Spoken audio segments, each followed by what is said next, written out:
नमस्कार, भाग्यम में आपका स्वागत है।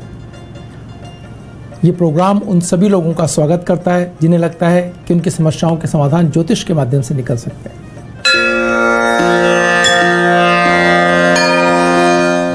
आज 22 मई 2020 है।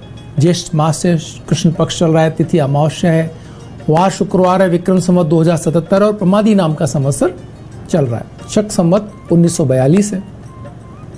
सूर्य उत्तरायण में है, ग्रीष्म ऋतु चल रही है, मुस्लिम तारीख 28 है और रमजान माह चल रहा है।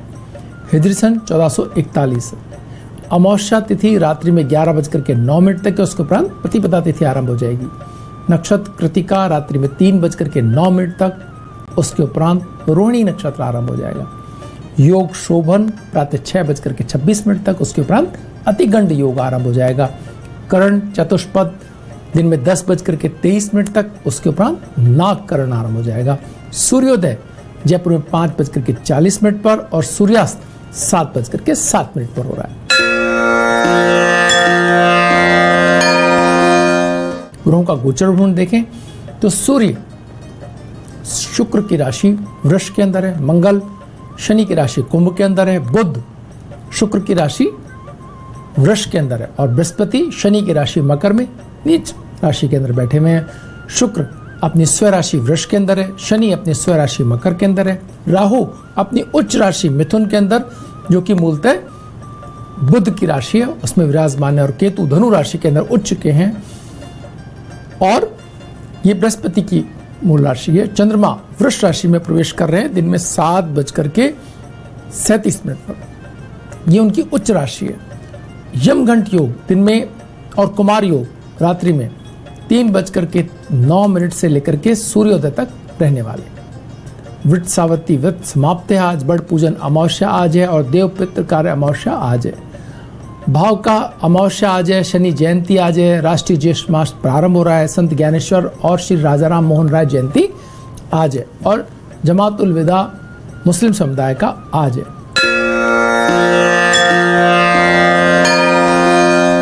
अब बात करते हैं श्रेष्ठ चौगड़ियों की। चर का चौगड़िया सूर्योदय से लेकर के 7:21 तक है। लाभ और अमृत के चौगड़िए 7:21 से 10:42 तक है। शुभ का चौगड़िया 12:23 से 2:04 तक है और चर का चौगड़िया 5:26 से सूर्यास्त तक है। राहु काल वेला दिन में 10:30 से 12 बजे तक है। जो लोग राहु काल में शुभ कार्यों को प्रारंभ नहीं करते हैं और टाला जाना भी उनके लिए संभव ना हो तो दूध या दूध से बने पदार्थ का सेवन करके अगर वो अपने कार्य प्रारंभ करेंगे तो राहु काल के दुष्प्रभाव में कमी आएगी।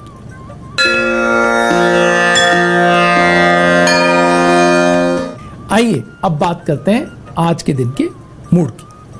सूर्य बुध शुक्र ये सब साथ में है और चंद्रमा भी साथ में आ जाने वाला है, यानी आज के दिन के अगर मूड की बात करें तो 4 ग्रह लगभग एक साथ होने की स्थिति बनती है। सूर्य बुध शुक्र और चंद्रमा, और उधर शनि और बृहस्पति से दृष्टि संबंध बन रहा है। इनका जो बृहस्पति है उनकी पंचम दृष्टि इस योग पर पड़ रही है। एक ऐसी स्थिति बन रही है मित्रों जहां विचारों की भिन्नता और समस्याओं के निराकरण इतने ज्यादा विकल्प आपके सामने होंगे। कोई उसके बारे में अपनी कुछ और राय रखता होगा, कुछ और, कोई और कुछ और इस तरह से हम देखेंगे कि हमारे आसपास एक अलग ही तरह की बहस शुरू हो चुकी होगी इस स्थिति के अंदर। अमावस्या जब तिथि हो तो ऐसी स्थिति के अंदर हम ये देखते हैं कि कई बार विचारों की भिन्नता अलग ही रूप ले लेती है और यहां क्योंकि शुक्र और बृहस्पति दृष्टि संबंध बना रहे हैं तो ये भिन्नता इतनी व्यापक हो सकती है जिसकी आप कल्पना नहीं कर सकते। इतने ज्यादा तरीके के आपको कोई एक इस रास्ते से मंजिल तक पहुंचने की बात करे और कोई दूसरे तरीके से, तो जिनसे भी आप राय लेंगे, चाहे व्यक्तिगत संबंधों में हो, घर परिवार में हो ये स्थिति, व्यापार में हो, बैंकिंग सेगमेंट में हो, या आप बाहर के लिए जो एक कोरोना एक काल, हम संकट बोलते हैं इसको, कोरोना काल बोला जा रहा है अभी, इसके निराकरण या इसके इसके प्रभावी ढंग से नियंत्रण या इसके बावजूद व्यापार और इसकी अलग स्थितियों में काम करने की स्थिति को लेकर के हो, ये बिल्कुल अलग तरह से यहाँ से एक दौर शुरू हो रहा है इस अमावस्या के बाद से, जिसमें हर एक चीज़ की जो करने वाले हैं वो अलग तरीके से व्याख्या कर रहे हैं और जो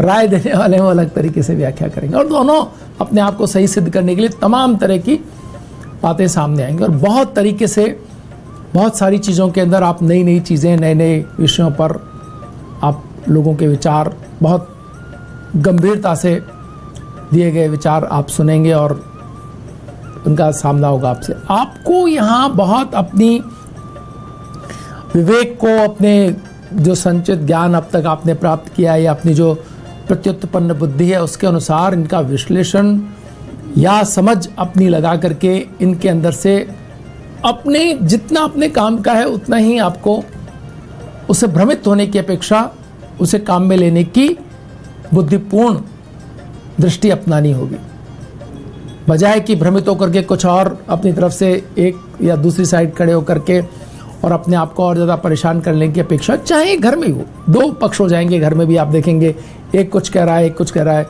तीसरा कोई और भी पक्ष हो सकता है अगर फैमिली बड़ी है तो आपको इसकी बजाय आपको करना क्या है, आपके लिए हितकारी क्या है। अगर आप शिक्षक के क्षेत्र में तो क्या करना है वो आपको बहुत निर्धारित करना है।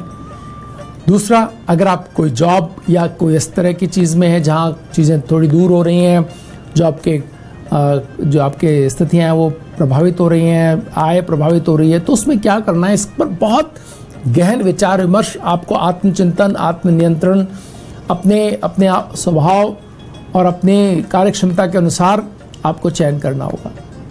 तो ये यहाँ से एक ऐसी स्थिति आगे बढ़ती हुई दिखाई दे रही है। इसका बहुत महत्वपूर्ण ढंग से आपको, अगर आपने पालना नहीं करी तो जो लोग भावुक हैं, जो लोग ज़्यादा अपने आप को जल्दी से चीज़ों से प्रभावित कर लेते हैं, वो कहीं ना कहीं ऐसी स्थिति का सामना उन्हें करना पड़ सकता है कि जो कुछ उन्हें व्यग्रता या